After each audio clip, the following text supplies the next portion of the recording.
Hey everybody, this is Jaclyn Krymowski with the Herd Book Ag Media, here to give you your Moving Iron Ag News update as we wrap up this week and 2021 as a whole. Beginning with our political news, the Department of Agriculture is planning on shaking up how they do the Census of Agriculture and are going to be testing what they call the Respondent Portal in 2022. This Respondent Portal, which is going to have 15,000 producers from across different segments of the agriculture industry taking part to report their data from last year, which will be curated to represent, a variety of farms and agricultural practices. Then, participants are going to take a questionnaire that is going to be aimed at improving this reporting experience as reported by successful farming.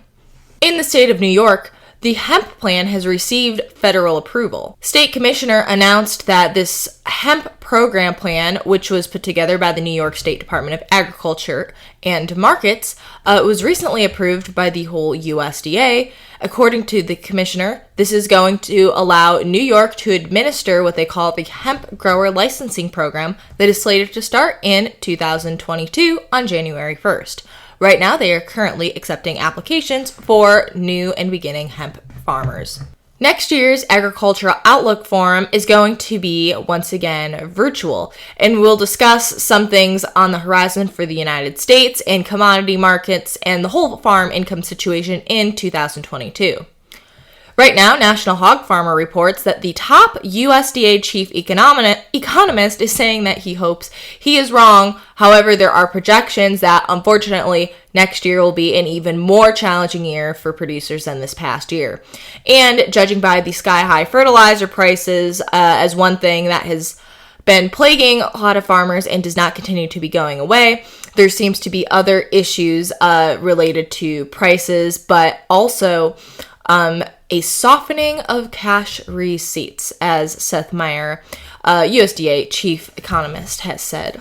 Other inputs, too, he predicts are going to remain very high, further making a lot of those already slim margins even slimmer. For the first time in 6 years, Canada reports their first case of BSE, or mad cow disease. In response to this news, South Korea has quickly acted and has suspended all of their beef imports from the country. Thus far, Canada's Food Inspection Agency has said that no other countries have said anything in regards to trade action. However, South Korea's decision is no small move, as they are the fourth largest beef importer in the world.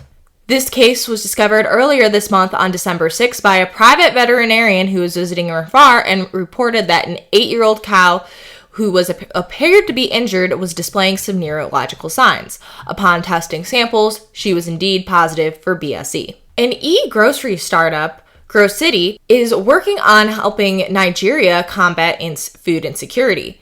Recently, Nigerian consumers have found that their food staples have shot up from 15 to 25%, according to AgFunder News, which has put more pressure on everyday earners who are spending right now about half of their income on food. Dec30 says that their platform, which is a monthly subscription box full of staple items, saves their customers up to 20% on their monthly food purchases. And of course, remember, this is but one company of many who has really been capitalized and seen massive growth within the e-grocery and e-commerce market. Now, finally, moving on to our national news, ranchers in Kansas recently lost over 160,000 acres of land due to fires on December 15th caused and promoted by wild wind gusts. There were 2 casualties as reported by the Kansas Forest Service, and the road to recovery looks like it's going to be a very long and hard one. With the trend of more machinery dealers taking up more and more of the ag tech and data space, John Deere recently acquired AgriSync, which is a customer service program for agribusinesses and equipment dealers, who is now having a special Deere branded version that will cover ticketing and remote support services. All right, that should wrap you up for this week. I wish all of you a very happy new year and look forward to taking on 2022 with all of you. This Ag News Update is brought to you by the Herd Book Ag Media, serving all your agribusiness writing, communication, and media needs. Find us on Facebook, LinkedIn, Twitter, or our company website, the-herdbook.com. Let me know you found out about us here on Moving Iron and get 20% off your first invoice.